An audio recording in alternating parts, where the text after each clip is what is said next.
Here we go. Here we go. Here we go. Here we go. Here we go. Hello and welcome to Advanced Live Stream. I am Peter. I'm subbing today. Normally I'm the co-host with John Telfer. John Telfer and his family are off on vacation, getting an early start on their Chinese New Year vacation. So we wish them well, and got my brother David Morton here to guest host with me today. So y'all are in for a treat because we are going to be talking about restaurants and useful English vocabulary when you're going to a restaurant. So we start, of course, as always, with our poll question. You can see it on the screen there now. Which style of service, when you go to a restaurant, any kind of restaurant, high, big or small, cheap, expensive, which style of service is your favorite? Is it sit down, drive through, carry out, or drive in? Now first, I'm going to throw this to David. Yeah, what's the difference between a drive-in and a drive-through? I actually hadn't thought about this. I think a drive-in, I feel like you don't see this kind of restaurant as often. I think so. Because back in the old days, there were a lot of places where you would drive to the restaurant and you would park, and then someone would come out of the restaurant to ask what you wanted, and then they would serve you your food in your car. That was back when, automobiles became very popular, and there were a lot of things that were kind of encouraging people to buy automobiles. Actually, in this kind of restaurant, there would typically be a waitress who would come out on roller skates. Yes. That's the famous image. Maybe you've seen that in a movie. Yeah, that's really the only place I've seen it too. Yeah. A drive-through then is something we still have. It's pretty common. You pull up in your car to the window, tell them what you want. You pay them there, you pull up to get your food, and you drive off and you eat it wherever. That's right. So that's a drive-through. Drive-in, sort of, don't see them much anymore. More old school, as we say. But we're off to a good start on the poll. Hey, B, good to see you there. Good to see you. Thanks for tuning in. The poll so far looks like sit down is pulling out to a wide lead already. And that's maybe no surprise. Sit down is the typical way that we go to a restaurant. Most restaurants are sit down. You come in, you sit down, you eat. How about you, David? What's your favorite of these four options? Well, I guess it sort of depends on what's going on in my life. I mean, typically going to a sit-down restaurant is nice. I think that we sometimes try to cram too much stuff into our day. We try to be a little bit too productive all the time. And so sometimes, going to a restaurant, sitting down, and just focusing on enjoying your meal, either alone or ideally with some friends and family, is such a great way to spend your time. Yeah, the sit-down restaurant, like David says, for me, it does depend on what the plan is, what your mood is. Usually when you go to a restaurant, it's a sit-down restaurant, but it's always fun every now and then to go to a drive-through or to do carry-out. Now, I'm thinking carry-out is the same as takeout. Yes. Yeah, where you get it, they make it for you there, and you take it home or get it delivered by Uber. We should probably have, these days in 2024, we should have Uber on the list as well, but we'll put that under carry-out. Drive-in, I mean, I'd like to do I've never done a drive-in restaurant that I can remember. It'd be fun to do it for once, but I think, by and large, more commonly, it's sit down for me as well. What we don't have here is a drive-by restaurant. Yes, right. Well, I do that a lot. Whenever I'm in my car and I drive through town, I drive by a lot of restaurants. Or maybe you could order it, and then you drive by the restaurant, and then the waitress runs out and throws the food to you into your car. Right, I think that's going to be an Olympic event in 2026, so keep watching for that. Keep an eye out. But with our poll now, let's go on to our first discussion question. We have some vocab for you as well coming up, but we just want to set the table first at our restaurant discussion. Whet your appetite with a discussion question. What is your favorite restaurant? We talked about your favorite type of service at a restaurant. What is your favorite restaurant, either here in Taipei or in another city that you've gone to. I think my favorite restaurant is probably, goodness, because there are a lot, aren't there? There are a lot, yeah. Do you have one off the top of your head? Or? The one that came to mind when I saw this question was a place called Nabi that is in Dazhi. Oh, yes. And the reason why I love Nabi is because I love lasagna. And they make such a good lasagna for a really good price, too. And you get bread and soup with it. So it's just a great deal. I almost can never finish the whole thing in one sitting because it's so thick. And it's like, lasagna is like, noodles and then meat and sauce, noodles, meat and sauce, noodles, meat and sauce, with cheese everywhere. I would say probably it is a tremendous comfort food. Yes. For me. Good phrase, comfort food. What do we mean by comfort food? That is food that you eat to feel more comfortable. It's usually not the healthiest food in the world. It's usually food that makes you feel good rather than, doing good for your body. It's not that you're trying to hurt your body. Eat something that's deliberately bad for it. Right, you're not smoking cigarettes. You're just... Most people wouldn't list a salad as a comfort food. Right. Just to give you an example. Comfort food might be pizza, cookies, cake, a breakfast cereal maybe that you grew up with. I don't know. What's your... My comfort food, I'll just throw this in quick, is toast with sliced bananas on top of it and honey on top of the sliced bananas.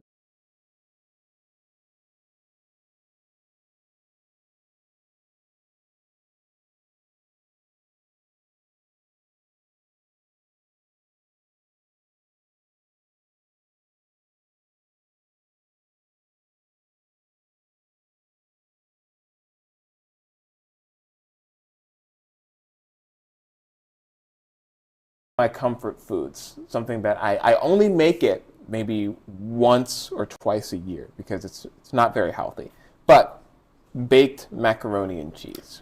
Baked macaroni and cheese, that is the archetypal comfort food. And Selena, nice to see you. Nabi, she asks. Yes. Yeah. Nabi, it's spelled Nahbee. And it's in Dazhi. Okay. It's very good. Looks like we're having some sound problems. But oh dear. We can just keep going. Yeah. And we'll talk really loudly. We'll talk really loud. Yes.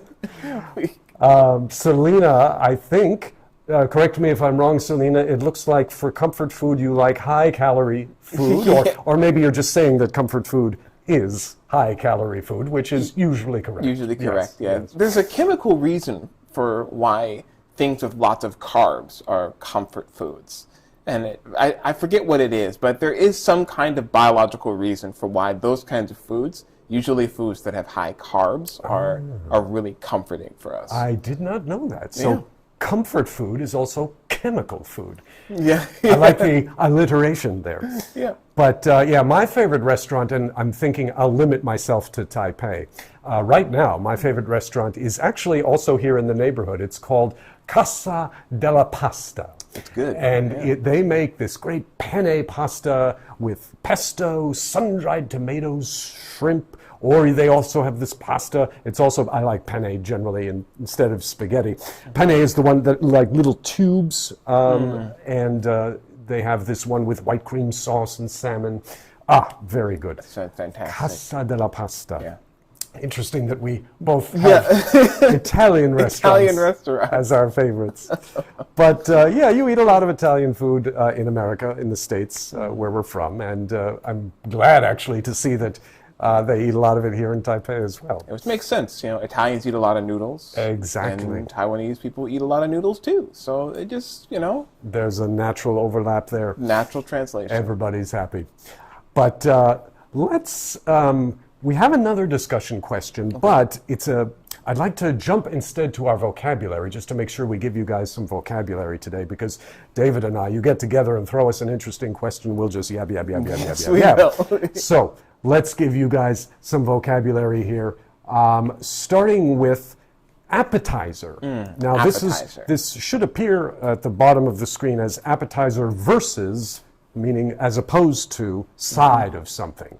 David, what is the difference between an appetizer and a side of something? Well, just so we all know, we must have been doing a good job in our descriptions because we made Selena's mouth water. Ah, Selena. She was thinking, yes, well, come down to Daja, eat some Italian food.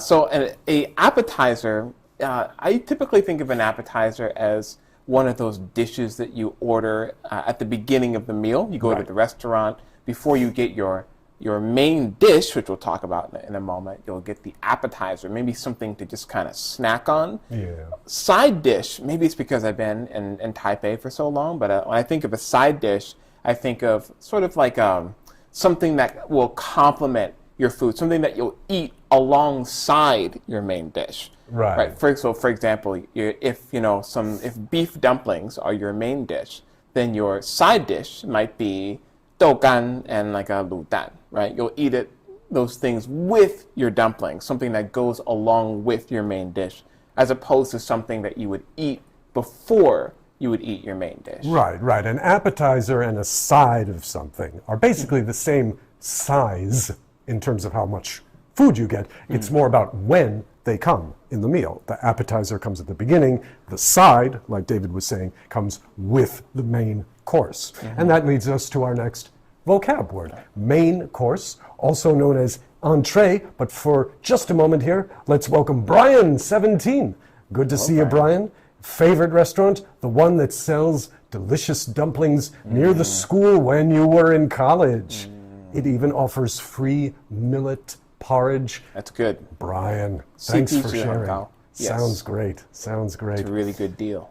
But as we were saying, main course or entrée, which, as you may recognize, is a French word that ends up in English. English has a lot of French words and words from other languages in general. Entrée is one of them. And it just means the main course that comes after the appetizer and with the side.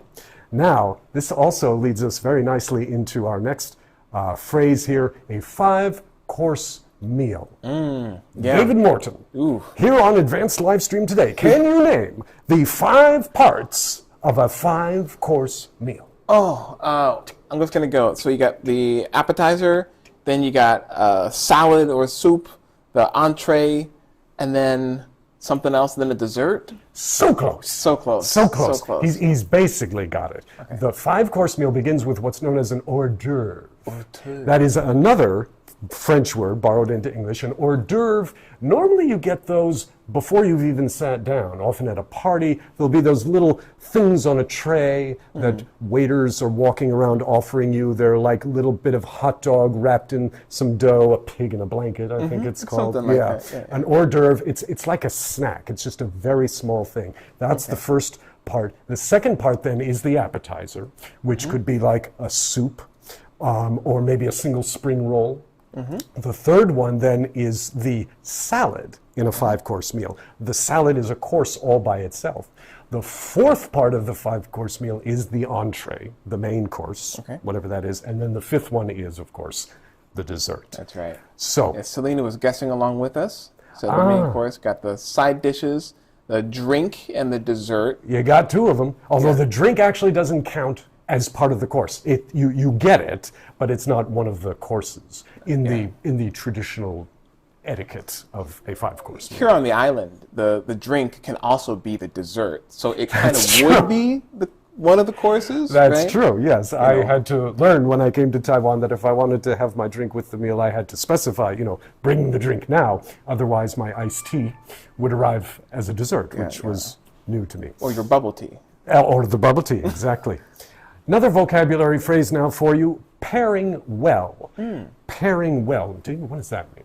It means when you have 2 things that go well together, like ice cream and chocolate syrup, or soy sauce and dumplings. There are things that pair well, although I think pairing well would be more like 2 foods, not necessarily something that you put on the food. Right. It doesn't have to literally combine together physically. It could just be like a glass of white wine and pasta.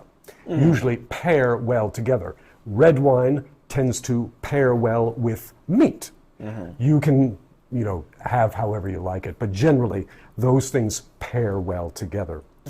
Now, continuing with our vocabulary, still at the restaurant, we have a server, or a waiter, or a waitress. And the difference here, probably fairly clear. The waiter is the masculine form of the word, of someone who serves your food, takes your order, and then brings the food to your table. And waitress is the feminine form of that.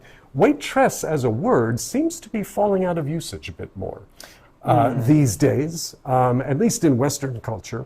The idea of a waitress being somehow different from a waiter is something people don't really want to use anymore in their language. It's true. People might just use the word server. Exactly. Which actually works for both. Yeah, exactly. And you'll see that in other areas too. In theater, for example, women who are actors will more often go by that term, actor, instead of actress. There's like an old-fashioned feel to the word actress that they don't like anymore, and possibly with waiters too. Now, our next vocabulary word, here's an important one, busser. So I'm going to throw this one to David. David, what is a busser?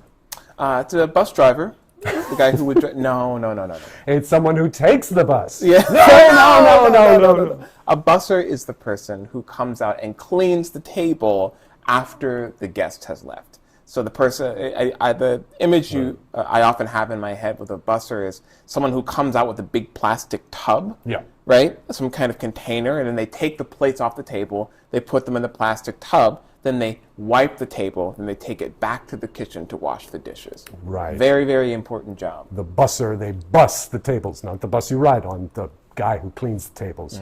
Well, I'm afraid, actually, that's all the time we have for today. In our live stream, there's so much to talk about when it comes to restaurants. Like I said, get Morton and me together and give us an interesting topic, and we'll just go for a while here. So we have to rein ourselves in and just bring things to a close here today, but we are so thankful for all of you who've watched and joined with us today and chimed in on our topics and participated in our poll. We hope that this helps you. Next time you are out going to a restaurant, which will most likely be a sit-down restaurant, according to our poll.